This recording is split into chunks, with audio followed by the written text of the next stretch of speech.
Welcome back to आओ सीखिए आज। आओ सीखिए आज के चैनल में आप सभी का स्वागत है। ये हमारा फ़ोन नंबर है। अगर आप हमारी कोचिंग ज्वाइन करना चाहते हो तो इस नंबर पे कॉल कर सकते हैं। चलिए क्लास शुरू करते हैं। अगर आप हमारे चैनल पे नए हैं तो प्लीज़ इसे लाइक, सब्सक्राइब एंड घंटी का बटन दबा दीजिए ताकि आप हमारे फैमिली मेंबर बने रहे और जल्दी से इंग्लिश सीख। हेलो दोस्तों, आज की वीडियो बहुत ही खास है। जैसे कि आपने थंबनेल देखा होगा जिसमें 3 टीचर या और भी बहुत सारे टीचर है यूट्यूब पे जो आपको इंग्लिश सिखाते हैं। मैं ये नहीं कहूँगी कि वो गलत सिखा रहे हैं, लेकिन कुछ हद तक वो आपको पूरी जानकारी नहीं दे रहे हैं। मतलब वो आपको सिखा तो रहे हैं, लेकिन आधा अधूरा ज्ञान। अब वो कैसे, मैं आपको आगे बताऊँगी।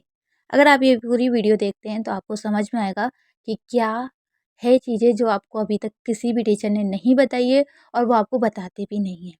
लेकिन अगर आप ये वीडियो देख लेते हैं तो आपको पूरी इंग्लिश आ जाएगी। आपने कभी सोचा है कि सारे रूल सीखने के बाद भी हम इंग्लिश लिख क्यों नहीं पाते हैं, पढ़ क्यों नहीं पाते हैं? क्योंकि वो आपको पूरा ज्ञान देते ही नहीं है। तो फिर आप कैसे सीखेंगे? तो इसलिए आज की वीडियो पूरी अच्छे से नॉलेज जो ए टू जेड जड़ से सब कुछ हम आपको इसमें सिखाने वाले हैं। तो चलिए स्टार्ट करते हैं। स्टार्ट करने से पहले चैनल को सब्सक्राइब कर लीजिए ताकि आप इसका पार्ट 2 भी देख सकें। तो चलिए क्लास शुरू करते हैं। सबसे पहले जैसे आप देखते हैं आप लोगों को टीचर बताते हैं कि आ को हम यू पढ़ते हैं, लेकिन क्या उन्होंने बताया कि आ को यू लिखना कैसे है और आपको हिंदी में आ लिखने का तरीका क्या होता है, इंग्लिश में आ लिखने का तरीका क्या होता है। बस आपको वो रूल्स सिखा देते हैं कि ये रूल्स ऐसे ऐसे होते हैं, लेकिन क्या आपको वो पूरे अच्छे से समझाते हैं कि इसको अगर हिंदी में लिखना चाहें तो कैसे लिख सकते हैं, इंग्लिश में लिखना हो तो कैसे। तो ये चीज़ें भी आपको पता होनी चाहिए। अगर आप कभी भी हिंदी में लिख रहे हो तो आपको ए लिखना है, लेकिन अगर आप इंग्लिश में आ लिख रहे हो तो आ के लिए यू लिखना है। मैंने लाइव आपको एग्जाम्पल भी दिखा रखे हैं, जैसे कमल है, पवन है। तो आ का मतलब होता है जहाँ पर कोई भी मात्रा ना हो उसको हम आ पढ़ते हैं। जैसे कमल में आप देख रहे हैं कोई भी मात्रा नहीं है तो बीच में ए लिखा, पवन में भी हमने ए लिखा। इसी तरीके से अगर इंग्लिश में कोई ऐसी वर्ड मीनिंग हो जिसके बीच में कोई मात्रा ना हो या शुरू में, तो क्या लिखें, तो आपको यू लिखना है। अगर आपको पढ़ने का पता है यू को आप पढ़ते हैं, लेकिन लिखने में भी आपको ये चीज़ें पता होनी चाहिए। अब जैसे कि बड़ा आ, तो बड़ा आ आपने देखा होगा जब आप हिंदी लिखते हैं, जैसे राम हो गया, श्याम हो गया, तो इसमें आ का डंडा होता है जिसके लिए हम ए या डबल ए लिखते हैं, दोनों में से कोई सा भी लिख सकते हैं। लेकिन आपने स्पेलिंग में भी देखा होगा कि आ के लिए ए लिखा जाता है। क्या इसमें भी डबल ए और ए दोनों लिख सकते हैं? नहीं। इंग्लिश में सिर्फ ए लिखा जाता है, कभी भी डबल ए नहीं लिखते हैं। और जो आपकी हिंदी होती है जिसमें राम श्याम, उसमें भी ज़्यादातर सिर्फ सिंगल ए ही लिखे, डबल ए सब जगह मत लिखिएगा, क्योंकि हमेशा अगर ऐसा करेंगे तो गलती ही होगी। तो सिंगल ए दोनों में ही लिखें। जैसे आप देख रहे हैं राम श्याम, कार स्टार, ये आपको एग्जाम्पल है। ठीक है, अब इसके आगे जान लेते हैं। अब जैसे कि आप देख रहे हो छोटी ई की मात्रा, छोटी ई की मात्रा के लिए आई लिखा जाता है, लेकिन अगर आप इंग्लिश में छोटी ई की मात्रा लिखेंगे तो उसमें दो तरीके से ई लिखा जाता है, एक आई और एक वाई। दोनों का तरीका बताऊंगी।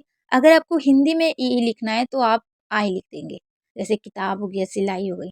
लेकिन अगर आपको इंग्लिश में ई लिखना है और वहाँ पर आप देख रहे हैं कि वहाँ पर ई के लिए आई लिखे, वाई लिखे, तो समझिएगा अगर कहीं पर भी शुरू और बीच में अगर स्पेलिंग में आपको ई लिखना है तो आई लिखना है, लेकिन अगर लास्ट में आपको ई लिखना है स्पेलिंग में तो वाई लिखना है।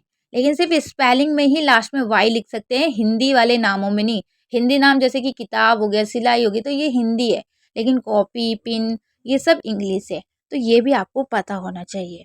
इसको लिख लीजिए। अब बड़ी ई की मात्रा देख लेते हैं, इसमें क्या चेंज है। इस तरीके से जैसे बड़ी ई की मात्रा है, तो जब आप हिंदी में बड़ी ई की मात्रा लिखते हैं, जैसे मीरा, दीपा और भी बहुत सारे नाम है, तो वहाँ पर आप डबल ई लिखते हैं। ठीक है, लेकिन क्या इंग्लिश में भी डबल ई लिख सकते हैं? नहीं। हमेशा इंग्लिश में सबसे ज़्यादा ई ए ही लिखिए, डबल ई मत लिखिएगा। अगर डबल ई आप बड़ी ई की मात्रा में लिखते हैं तो बहुत ज़्यादा गलतियाँ करेंगे, जैसे सीट हो गया, हीट हो गया। मतलब आप डबल ई की जगह ई ए लिखे स्पेलिंग में। डबल ई सिर्फ 10-15 वर्ड मीनिंग में लिखी जाती है स्पेलिंग में, बाकी कहीं नहीं लिखी जाती है। तो ये जो नॉलेज है ना, ये आपकी स्पेलिंग को ऐसा बना देगी जो आप कभी भी, आपको वर्ड मीनिंग याद नहीं करनी पड़ेगी। आप तुरंत लिख देखेंगे बड़ी की मत, अरे ये लिख दो, बस इतना आसान तरीका सिखा रही हूँ। और मात्रा हर वर्ड मीनिंग में आती है, करोड़ों जितनी भी हमारी वर्ड मीनिंग है सब में मात्रा है। और ये रूल सीख गए तो सारी मात्राएं आपको खुद आ जाएगी। आप हमारा कोचिंग भी ज्वाइन कर सकते हैं, जिसमें हम आपको A to Z सारे रूल्स सिखाएंगे, वीडियोस देंगे, नोट्स देंगे। उसके लिए आप एडमिशन ले सकते हैं। और अगर हमारा चैनल आप सब्सक्राइब करते हैं तो आपको फ्री नोट्स भी मिलते रहेंगे। तो चलिए आगे बढ़ते हैं। तो आप जैसे कि ऊ की मात्रा, अगर आप ऊ की मात्रा लिखते हैं तो आप ऊ की छोटे ऊ की मात्रा के लिए यू लिखते हैं सिंपली। लेकिन क्या आप स्पेलिंग में भी यू लिखेंगे? बिल्कुल नहीं। गलती से भी कभी भी स्पेलिंग में छोटे ऊ के लिए आप यू मत लिख दीजिएगा। हमेशा छोटे ऊ के लिए आपको डबल ओ ही लिखना है। ये चीज़ याद रखिएगा स्पेलिंग में। जैसे बुक के, लुक के, सब आप देख रहे हैं इसमें छोटे ऊ की मात्रा है। तो क्या हम बी यू के लिखते हैं? नहीं, हम क्या लिखते हैं? Double O. क्यों? क्योंकि यही सही तरीका है। हाँ, स्पेलिंग की जगह अगर आप हिंदी नाम लिख रहे हैं तो उसमें यू लिख सकते हैं, लेकिन स्पेलिंग में गलती से भी मत लिखिएगा, नहीं तो कभी भी कितनी भी इंग्लिश सीख लीजिएगा, लिखना कभी नहीं सीख पाएंगे। तो प्लीज़ इस तरीके से याद करिए, प्रैक्टिस करिए और मुझे व्हाट्सएप पे आप भेजिए प्रैक्टिस के जो आपने लिखे हैं। मैंने स्टार्टिंग में नंबर दिया, उस नंबर पे आप लिख के मुझे भेज सकते हैं इन सबको प्रैक्टिस के साथ-साथ। ठीक है? अब आगे जान लेते हैं। ऐसी वर्ड मीनिंग भी होती है जो छोटे ऊ के लिए यू भी लिखा जाता है स्पेलिंग में, लेकिन गलती से भी ये मत सोचिएगा सब जगह लिखा जाता है, नहीं नहीं।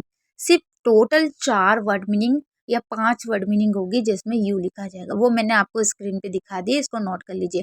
फुल, बुल, पुस, पूसी। एक और है रूल और जून, इसको भी लिख लीजिएगा, मैंने स्क्रीन पे लिखना भूल गई हूँ लेकिन आप लिख लीजिएगा। ये टोटल 6 वर्ड मीनिंग होती है।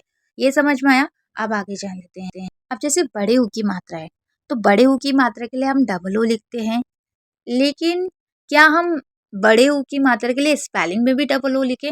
हाँ, स्पेलिंग में चाहे छोटे ऊ की मात्रा हो चाहे बड़े ऊ की मात्रा हो, दोनों के लिए ही डबल ओ लिखना है। यू सिर्फ वही 6 वर्ड मीनिंग में आएगी और यू कहीं पर नहीं आएगा, बस ये याद रखना है। अगर आप यू हर जगह लिखते हैं और अभी तक लिख रहे हैं तो प्लीज़ ऐसी गलती मत करिएगा, क्योंकि गलतियाँ करते रहेंगे तो इंग्लिश कभी नहीं सीख पाएंगे।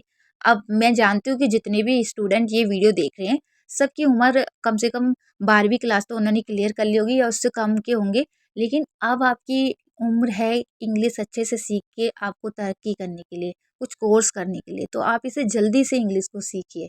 ज़्यादा टाइम नहीं है आपके पास, आपको जल्दी से सीख के आगे भी बढ़ना है, तो आप प्लीज़ जल्दी-जल्दी लिख के प्रैक्टिस करिए। जितना हो सके आप हमारे चैनल पे बहुत सारी वीडियोस है, उससे देख के भी प्रैक्टिस कर सकते हैं। और बाकी आपको मेरी हेल्प चाहिए तो आप मेरे व्हाट्सएप नंबर पे पूछ सकते हैं, कोई डाउट हो तो।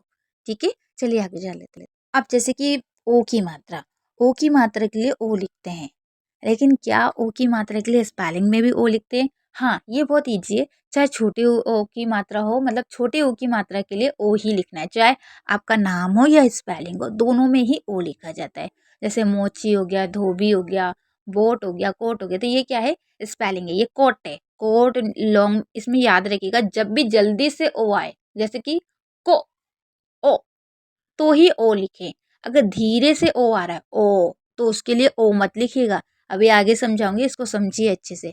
चलिए आगे जान लेते हैं। जैसे मैंने बताया कि अगर जल्दी से ओ बोला जाए तो ही ओ लिखें, लेकिन अगर धीरे से ओ बोला जाए ओ, तो इस स्पेलिंग में तो आपको ओ ए लिखना है, लेकिन हिंदी में आपको ए यू लिखना है। याद रखिएगा, जब आप हिंदी में बड़े ओ की मात्रा लिखते हैं तो ए यू लिखते हैं, जैसे पौधा, दौड़।